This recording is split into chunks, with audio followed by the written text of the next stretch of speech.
Like, why don't you just shoot him in the leg? They have no idea what they're talking about. Right. And they roll in and they sponsor legislation, and the way they read it up. And California has the voter initiative system, which is a disaster every voting cycle, because they'll title something like, they'll have 10 provisions that go soft on crime, and they'll add like a year to some midterm provision, and and they'll call it the Crime Victims Prevention Act, that, and then they'll say increases penalties for certain offenses, and everybody votes for it. It's pretty bad. I mean, it's another reason why, believe it or not, even here in New York, is with de Blasio and all the stuff you guys have gone through, it's kind of a nice change for me, because it's more rational. This guy Bragg, the district attorney, he came in with a 9-page manifesto that basically had him almost rewriting the law of New York State. Like, if he felt that a robbery first degree with a gun, if the guy didn't shoot anybody, he would downgrade it to a misdemeanor. That is like not okay. No, and what's happening is police officers are getting shot in New York City as a result of it, and sometimes they're getting killed. And that's happened. I had you go to the CVS right down the street. I was in there today, and you see all those, the plexiglass. Oh yeah, they got to lock up the toothpaste.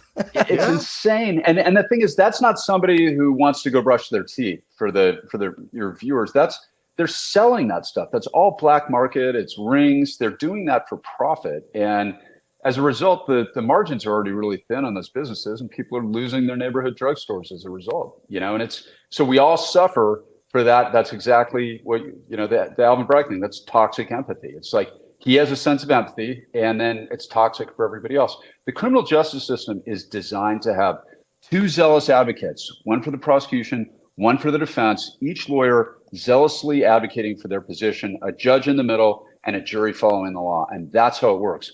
And what they figured out is, if you pour enough money into one of their guys, and an ideologue who doesn't want to punish crime, then the system breaks down. That's exactly what's happened in Los Angeles. And you definitely see, it's not as bad here as in LA, but I had some homeless guy went into the same CVS last summer, and this guy was just grabbed a bag, was loading it up. He had like 5 hats on his head, just about knocked me over going in. And the poor CVS employees who were down there, they're not allowed to stop him. And they were kind of gathering around the door, and he stopped and he's like, F you all, F you up, That's a robbery, as you guys know. He accomplished that taking via force or fear. That's a robbery in every state in America. But that, it's exactly what you're talking about. The Alvin Bragg doesn't want to prosecute that guy. And the problem is that what NYPD guy wants to tackle him, gets scabies in the process for a case that isn't going to be prosecuted. Blow out a knee, have the guy beef you, say that you use excessive force, it creates massive disincentive for the actual women and men in law enforcement on the street to actually make that arrest and put the guy in jail, because he's getting right back out again. And then, the ACLU sued Los Angeles and Orange counties in Southern California. I think it's a federal mandate now that for the shopping cart guys, or the tent guys, with the shopping cart of shit that they're pushing down the street. If you arrest that guy for whatever he's doing, if that guy had a shopping cart outside in Southern California, that police officer has an obligation to inventory every single freaking newspaper in that shopping cart with all the feces and all the rest of that stuff. And those guys are getting released before the cops can even finish the inventory. And then it's guaranteed he's going to get his stuff back and go, yeah, you stole my red pair of scissors, you stole. And then we got an IA. And I'm doing those. I'm an attorney for the Fraternal Order of Police. And if I was smart enough business wise, I'd hire a couple of young lawyers and just do those, because there's so many of them. And it's totally unfair and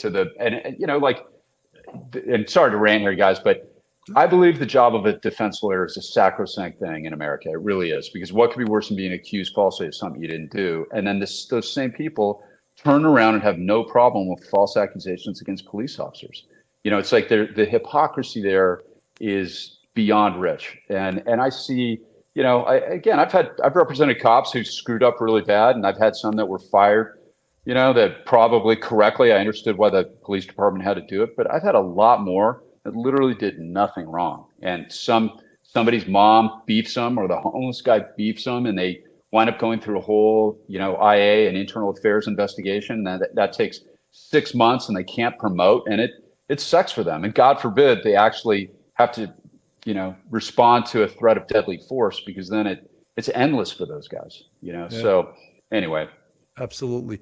Folks, this is Police Off the Cuff, real crime stories. If you like real crime, true crime from a police perspective, you're in the right place. And if you're not subscribed, hit that red subscribe button right on the screen. Give us a thumbs up, hit the like button. If you want to contribute to the show financially, we have a Patreon with 4 different levels. And we also have a YouTube channel membership with 5 different levels. We appreciate all of our fans, our friends, our subscribers. And that's how we're able to get outstanding guests like Matt Murphy to come on the show, Murphy's Law. And he's here tonight. And I want to